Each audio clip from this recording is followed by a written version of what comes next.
Tous. Alors aujourd'hui on se retrouve pour un tuto, donc si vous suivez mon Instagram vous avez vu les étapes et donc voilà, je sais que certaines l'attendent depuis longtemps. Donc c'est un tuto qui est plus facile que ce que je poste d'habitude mais qui nécessite un petit peu plus de matériel, voilà, on peut pas tout avoir. Donc je vous montre tout de suite le résultat. Donc ce sont en fait des boucles d'oreilles feuilles, donc en cascade, donc des feuilles d'automne, avec toutes les petites feuilles qui sont travaillées une par une, avec différentes sortes de marrons, différentes teintes. Et qui ont un côté métallisé comme si en fait elles étaient métalliques. Mais avant ça je voulais juste vous faire une petite mise au point, je pense que je parle au nom de beaucoup de créatrices en disant ça. Déjà premièrement, si vous refaites les tutos, etc., nos créations, et que vous les postez par exemple sur Instagram, sur Facebook, etc., c'est important de taguer la personne qui a créé le bijou de base ou la création de base, parce que sinon vous vous appropriez en fait le mérite de l'idée que vous n'avez pas eu et c'est pas correct. Et dites-vous aussi que ça peut nous du coup permettre de faire découvrir notre travail à d'autres personnes. Parce que quand vous refaites une création et que vous nous taguez dessus, en plus déjà on peut la voir donc on est content. Par contre si on tombe sur une de nos créations qui est clairement inspirée, voire plagiée de nous et qui n'a pas l'identification dessous, c'est vrai que ça fout vraiment les boules parce que c'est injuste. Et surtout si c'est une création vachement originale qu'on voit pas ailleurs parce que c'est pas vous qui avez eu l'idée. Et c'est pas correct de s'approprier les idées des autres en les faisant passer pour les siennes.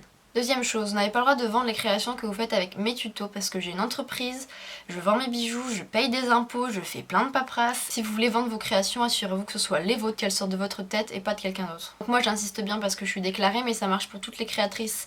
Si vous voulez vendre une de ces créations, vous pouvez pas le faire si vous n'avez pas l'accord de la personne. Si jamais vous posez la question à la personne « Oh tiens, j'ai refait une de tes créations, est-ce que je peux la vendre ?» et qu'elle vous dit oui, il n'y a pas de problème, vous le faites, mais posez la question et sinon vous n'avez pas le droit de le faire, encore une fois, c'est pas correct. C'est des choses qui me semblent assez logiques et qui sont du bien pensé en fait, parce que voilà, il y a les droits d'auteur, il y a le copyright, voilà, quand les gens ont des idées, il faut aussi les respecter. Je vous ferai bientôt une vidéo sur comment trouver ses idées, comment se démarquer, comment moi j'ai trouvé mon style.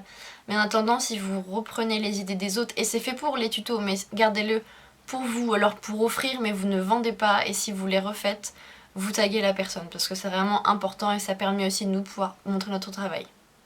Donc voilà, tout de suite le tuto. Donc comme matériel un petit peu spécial dans ce tuto, vous allez avoir besoin d'une perforatrice feuille. Donc ça se trouve en magasin de loisirs créatifs, au rayon papeterie. Et sur internet aussi. Donc moi je l'ai gagné au concours de fin de scie pépette, donc je pourrais pas vous dire où je l'ai acheté.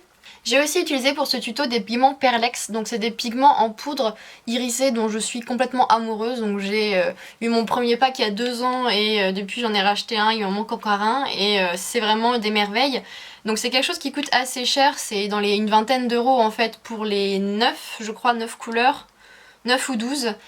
Mais vous pouvez toujours remplacer ça dans le tuto par du maquillage en fait. Par exemple, vous allez au marché ou des trucs comme ça, ou même sur eBay ou quoi, vous prenez des palettes, genre je sais pas, à 2, 3, 4 euros, des palettes où il y a des fards à paupières irisés, et en fait ça donne pas exactement le même rendu, forcément les pigments ne sont pas aussi purs, c'est pour ça aussi qu'on paye ça cher, mais ça peut vous donner aussi un côté irisé qui est super joli. Donc voilà, si vous n'avez pas de perlex, vous pouvez utiliser du maquillage, et évidemment évitez de vous maquiller les yeux après avoir utilisé sur de la fimo. Ayez une palette que vous n'utilisez que pour la fimo parce que sinon c'est pas terrible. Et troisième chose un peu moins commune que j'ai utilisé aussi, c'est les encres à vitrail donc de chez PBO, c'est ceux que je me servais pour colorer la résine avant de découvrir les pinatas. Pour pouvoir faire ressortir les rainures, et si vous en avez pas, vous pouvez utiliser d'autres encres ou même de la peinture acrylique fortement diluée ou de l'aquarelle. En fait le but c'est vraiment de venir marquer les rainures, mais c'est vrai qu'avec cette peinture là vous allez voir ça fait vraiment ressortir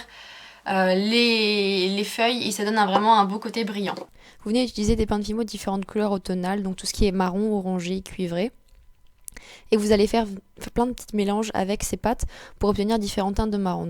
Donc vous mélangez, vous faites plein de tests avec différentes quantités pour avoir vraiment différentes couleurs. Puis vous venez les passer à la machine à pâte, de manière à ce que ce soit assez fin comme ça.